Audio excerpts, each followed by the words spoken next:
Herkese merhaba, YouTube Çiçek Mutfağım kanalına hoş geldiniz. Bugün sizler için patatesle yapabileceğiniz muhteşem bir yemek tarifi paylaştım. Eğer evinizde patates varsa hemen bu tarifi denemenizi tavsiye ediyorum. O kadar lezzetli ve de o kadar doyurucu bir tarif ki tadına baktıktan sonra zaten daima yapacağınız bir tarif olacaktır. Her zaman olduğu gibi çok iddialıyım. Hiç düşünmeden bu tarifi deneyebilirsiniz. Bütün ölçüleri tamdır. Gönül rahatlığıyla deneyebilirsiniz. Bu arada eğer hala kanalıma abone değilseniz abone olmanızı, bildirim zilini açmanızı ve bu videoyu sonuna kadar izlemenizi önemli rica ederek hemen tarifime başlıyorum. Patatesli hingel tarifim için öncelikle bir kaseye 2 tane yumurta, 1 tatlı kaşığı tuz ve ardından da 1 bardak su ilavesi yaptım. Biliyorsunuz ki ben bütün yemek tarifleri videolarımda standart su bardağı 200 ml kullanıyorum. Yine bu malzemelerin bütün detaylarını açıklama kısmına tek tek yazacağım. Gerçekten de nefis bir tariftir. Hiç düşünmeden gönül rahatlığıyla deneyin. Yapımı da çok basit. İlerleyen dakikalarda bütün püf noktalarını sizlerle paylaşacağım. Bu arada izlemiş olduğunuz bu videoya da beğeni attığınız için herkese teker teker teşekkür etmek istiyorum. Çünkü beğeniler benim için çok önemlidir. Toplam 5 bardak un ilavesi yaptıktan sonra hamuru yoğurmaya başlıyorum. Sert bir hamur olması gerekiyor. Vermiş olduğum ölçüler tamdır. Dediğim gibi sizleri asla yanıltmayacaktır. Yumurtaların büyüklüğüne veya küçüklüğüne göre belki de 1 bardak suyu zaten ilave etmiştik. Belki 1 veya 2 yemek kaşığı daha suya ihtiyaç olabilir. Görmüş olduğunuz gibi hamurun kıvamı aynen bu şekilde bildiğimiz mantı gibi sert olması gerekmektedir. Hamuru yaklaşık olarak 3 veya 4 dakika boyunca güzelce yoğurdum ve şimdi dinlenmesi için hemen üstünü kapatıp yaklaşık olarak 20 dakika boyunca dinlendireceğim. Ardından da hemen açmaya başlayacağım. Tarifim için toplamda 500 gram patates kullanacağım. Patatesleri bol suda güzelce yıkadıktan sonra hemen bir tencereye alıyorum ve üzerine de soğuk su ilavesi yaparak ocağa pişmesi için bırakıyorum. Patateslerin lezzetinin kaybolmaması için mutlaka kabuklu haşlamanızı önemli tavsiye ederim. Soğan doğruyorum. Yalnız soğan büyük olmasın. Küçük bir soğan da olabilir. Görmüş olduğunuz gibi orta boy büyüklüğünde bir soğan vardı. Onun yarısını kullanacağım. Çünkü soğan fazla olursa patatesin lezzetinin önüne geçer. O yüzden küçük bir soğan kullanalım. Patatesleri kontrol ediyorum. Görmüş olduğunuz gibi çok güzel pamuk gibi pişmiş. Hemen şimdi bir ezecek yardımıyla ezip ardından da soğanla kavurmaya başlayacağım.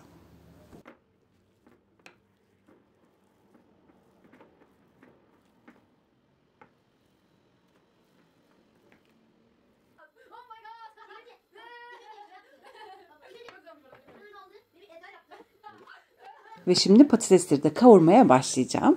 Bir tencereye çeyrek bardak ayçiçek aldım ve üzerine küçük küçük doğramış olduğum soğanları ilave ettim.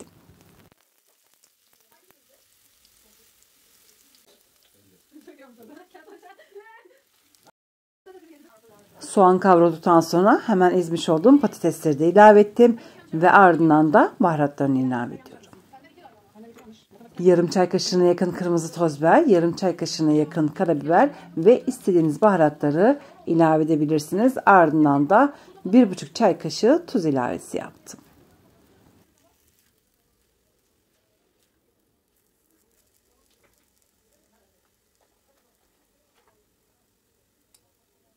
Tuz ilavesini yaptıktan sonra hemen ocağın altını kapatıyorum.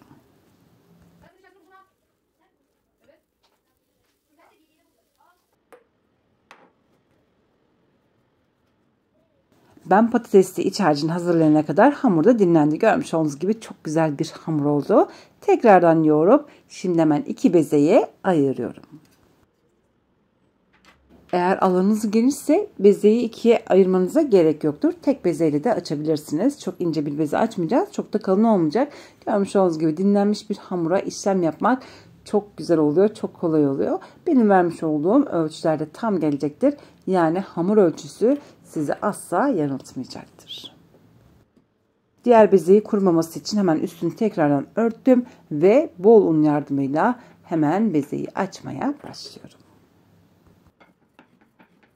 Bezeyi ben çok kolay sadece saniyeler içerisinde açıyorum. Öncelikle küçük kısa kalın bir oklavayla başladım. Birazcık büyüttükten sonra yine kalın uzun bir oklavayla devam edeceğim. Bu şekilde açarsanız gerçekten de işiniz çok çok kolay olacaktır. Una ihtiyaç oldukça undan yardım alarak açma işlemine devam edebilirsiniz.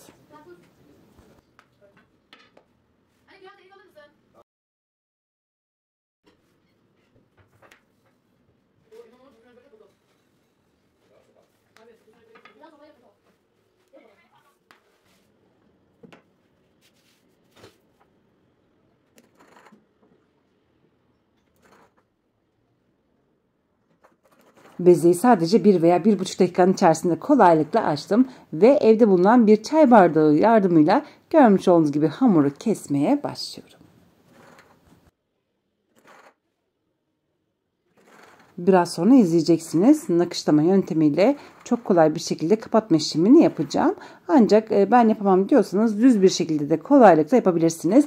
Çünkü nakış vermeseniz bile düz bile yapsanız o kadar lezzetli olacak ki benim yıllardan beri yapmış olduğum bir ana yemek tarifidir. Biraz sonra detaylı bir şekilde ne demek istediğimi anlayacaksınız.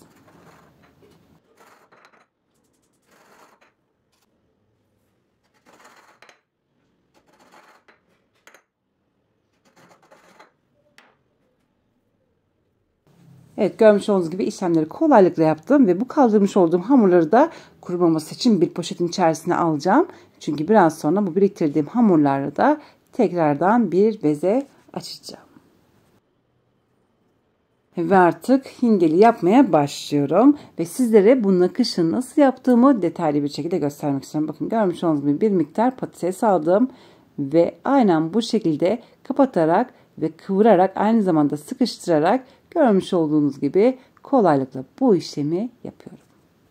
Bu işlem düşündüğünüz kadar zor değil. Bu arada şunu da belirtmek isterim ki ben bu kapatma işlemini öğrenmek için oyun hamurlarından yardım almıştım. Sizler de eğer evinizde varsa oyun hamurlarıyla önce oyun hamurunun üstüne deneyip ardından da bu şekilde gerçekleştirebilirsiniz. Ama gerçekten de o kadar çok basit ki kolaylıkla yapacaksınız. Tabii ki de eğer ben bunu yapmak istemiyorum diyorsanız biraz sonra göstereceğim. Düz bir şekilde de kapatma işlemini yapabilirsiniz.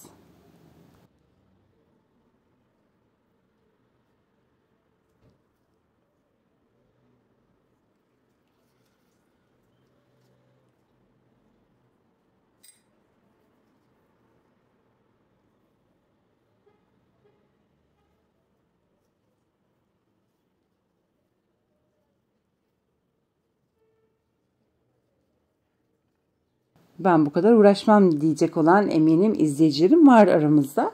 Ama lütfen o şekilde düşünmeyin. Terapi gibi bu işler. Yaptıkça yapasınız geliyor ve gerçekten de çok keyif alacağınız bir işlemdir. Denedikten sonra zaten ne demek istediğimi anlayacaksınız. Elinize alıştıktan sonra hem hızlı bir şekilde yapacaksınız ve de yaparken de büyük keyif alacaksınız. Zaten yaptıkça ne demek istediğimi anlayacaksınız. Lütfen bu şekilde düşünmeyin. Birkaç defa sadece denemeniz yeterli olacaktır. Ondan sonra eliniz hızlı bir şekilde bu işlemleri yapacaktır.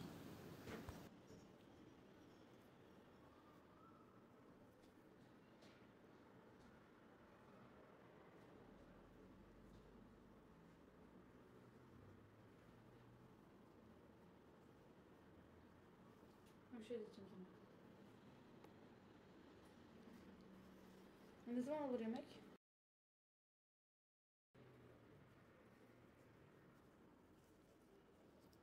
Ben nakış yapmak istemiyorum, bu şekilde düz yapmak istiyorum diyorsanız böyle de tabii ki de kolaylıkla yapabilirsiniz. Ancak keseceğiniz bardağın küçük olmasına dikkat edin.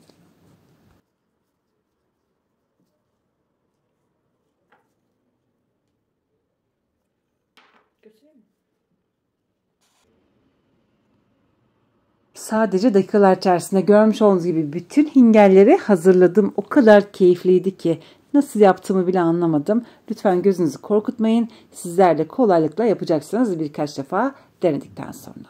Ve artık hingelleri pişirmeye başlıyorum. Fokur fokur kaynayan suyun içerisine bir miktar tuz ilavesi yaptım. Ardından da yavaş yavaş hingelleri kaynayan suyun içerisine atmaya başlıyorum. Ocağın altı harlı yanıyor, yani yüksek ateşte olması çok çok önemlidir. Hingelleri suyun içerisine attıktan sonra ortalama 13 veya 14 dakikanın içerisinde pişecektir. Lütfen kontrollü olalım. Şimdi geriye kalan hemen hingelleri de tencerenin içerisine ilave ediyorum. Dediğim gibi 13 veya 15 dakikanın içerisinde pişecektir. Hingeller haşlanırken ben de şimdi hemen bir miktar tereyağını kızdırıyorum. Biraz sonra haşlamış olduğum hingellerle bu tereyağını buluşturacağım. Yaklaşık olarak 15 dakika boyunca hingeller haşlandı ve artık ocağın altını kapatacağım ama öncesinde bir bardak soğuk su ilavesi yapıp ardından da hemen bir süzgece alacağım.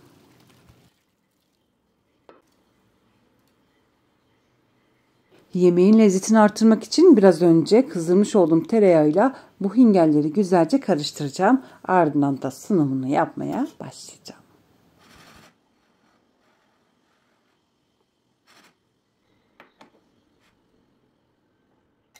Tereyağını kızdırdım ve yarısını görmüş olduğunuz gibi hingellerin üstüne ilave ettim. Geriye kalan tereyağının yarısını da kırmızı toz biberle buluşturacağım ve serviste kullanacağım ama bu işlemi mutlaka yapın.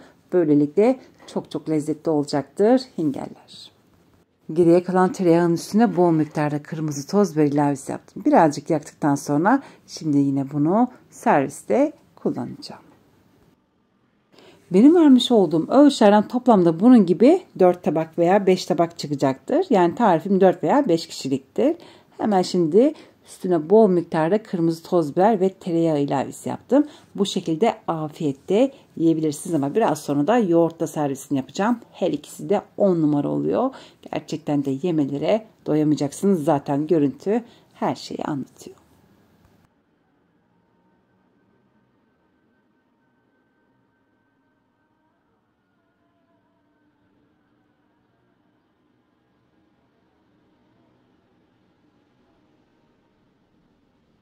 Tadına baktım. İnanılmaz derecede güzel olmuş. Patates o kadar çok lezzetli ki hamurla da buluşunca benim zaten daima yapmış olduğum bir tariftir. Her ikisi de muhteşem olmuş. Zaten sos ayrıca güzel. İsterseniz sarımsaklı veya sarımsaksız yoğurtla da servisini yapabilirsiniz. Her ikisi de 10 numara olacak. Yemelere doyamayacaksınız. Çok iddialıyım. Hiç düşünmeden gönül rahatlığıyla tarifimi yapabilirsiniz.